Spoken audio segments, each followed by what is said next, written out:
할렐루야. 안녕하십니까? 오늘은 하나님은 공평하신가에 대해 말씀드리겠습니다. 사람들은 세상이 공평하기를 바랍니다. 그러나 공평보다는 불공평이 더 많습니다. 그래서 대부분의 뉴스가 불공평으로 인해 생긴 문제를 제기합니다.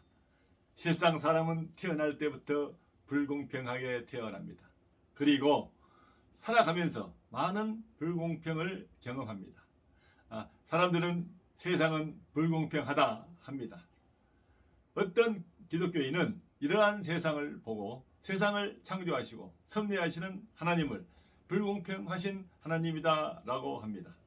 하나님의 말씀인 성경은 하나님은 공평하신 하나님이심을 보여줍니다. 사람의 죄에 대한 하나님의 심판이 공평하심을 보여주는 것입니다. 그러나 하나님의 말씀인 율법을 가진 이스라엘은 율법을 어긴 죄에 대한 벌로 아버지의 죄 때문에 아들이 고통당한다고 합니다.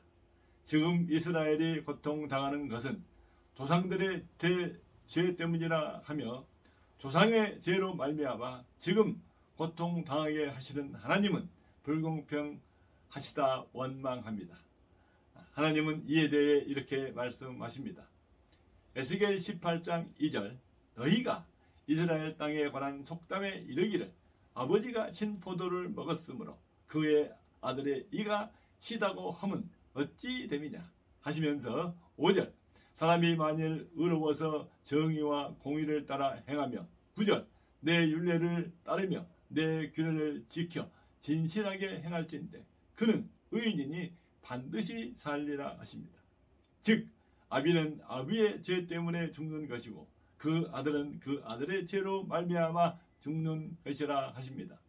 만일 아비는 죄가 있어도 그 아들이 아비의 죄를 보고 두려워하여 그대로 행하지 아니하면 그 아들은 살리라 하신 겁니다.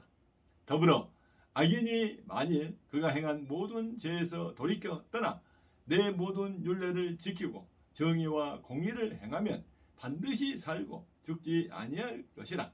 내가 어찌 악인이 죽는 것을 조금인들 기뻐하랴. 그가 돌이켜 그 길에서 떠나 사는 것을 어찌 기뻐하지 아니하겠느냐 하시고 만일 의인이 돌이켜 그 공의에서 떠나 범죄하고 악인이 행하는 모든 가증한 일대로 행하면 살겠느냐. 그가 행한 공의로운 일은 하나도 기억함이 되지 아니하리니 그가 범죄한 허물과 그 지은 죄로 죽으리라 하십니다. 하나님은 이렇게 모든 이스라엘 백성에게 공평하신 하나님이심을 에스겔 선지자를 통해서 말씀하셨습니다. 즉 하나님의 공평은 이스라엘 백성의 죄에 대해 공평하게 심판하신다는 것입니다. 하나님은 아버지의 죄는 아버지에게만 아들의 죄는 아들에게만 묻습니다. 지금은 하나님의 공평하심은 이스라엘을 넘어 모든 사람에게 행해지고 있습니다. 구약대로 오신 메시아 그리스도 예수로 말미암아 모든 사람에게 하나님의 심판이 공평하게 미치게 된 것입니다. 하나님은 그리스도인을 통해 천하 만민에게 구원의 복음을 전파하고 계시며 전파된 복음을 듣고 회개하고 예수를 믿으면 누구든지 구원받을 수 있도록 하셨습니다. 마가복음 16장 15절로 16절 또 이르시되 너희는 온 천하에 다니며 만민에게 복음을 전파하라. 믿고 세례를 받는 사람은 구원을 얻을 것이요 믿지 않는 사람은 정죄를 받으리라 하신 겁니다. 하나님은 이 세상의 불공평을 천국의 구원으로 공평하게 하시고 계십니다. 세상에서 어떻게 살든 어떤 처지에 있든 예수 그리스도를 믿으면 이 세상 너머에 있는 영원한 천국은 하나님이 사람에게 주시는 최대의 공평함입니다. 천국을 얻는 사람은 성공한 인생이 되는 것이며 세상에서 성공한 인생이라도 천국을 얻지 못하면 그 인생은 실패한 인생이 되기 때문입니다. 그러나 사람의 인생을 사는 동안 내내 극심한 고통과 어려움을 가지게 된다면 하나님을 공평한 하나님으로 믿기가 참으로 어렵습니다. 특히 나면서부터 정상적이지 못하다면 그 고통은 이루 헤아릴 수 없습니다. 의사의 실수로 내성마비가 되어 일생을 살아가고 있는 송명희 시인은 하나님에 대한 부정적인 이미지로 나에게 수모와 아픔을 당하게 만드신 하나님, 나를 이 지형으로 만들어 놓고 아무것도 해주지 않는 하나님에 대해 거부 반응을 하게 되었습니다.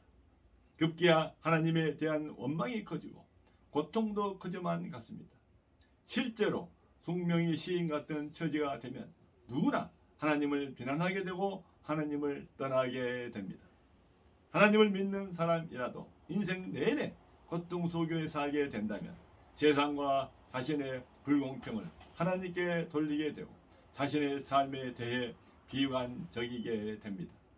송명희 시인은 하나님을 공평한 하나님이라고 절대로 생각할 수 없는 처지였습니다. 그러나 의지를 가지고 하나님께 매달리고 하나님께 자신의 문제를 해결받기를 소원했을 때 하나님은 송명희 시인을 만나 주셨고 육신의 삶 너머에 있는 천국에 대한 확신을 주셨습니다. 그러자 송명희 시인은 이렇게 고백하였습니다.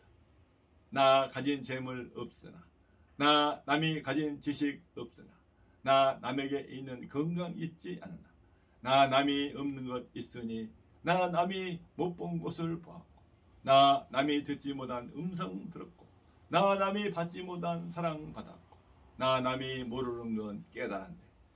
공평하신 하나님이 나 남이 가진 것 나 없지만 공평하신 하나님이 나 남이 없는 것 갖게 하셨네 하였습니다.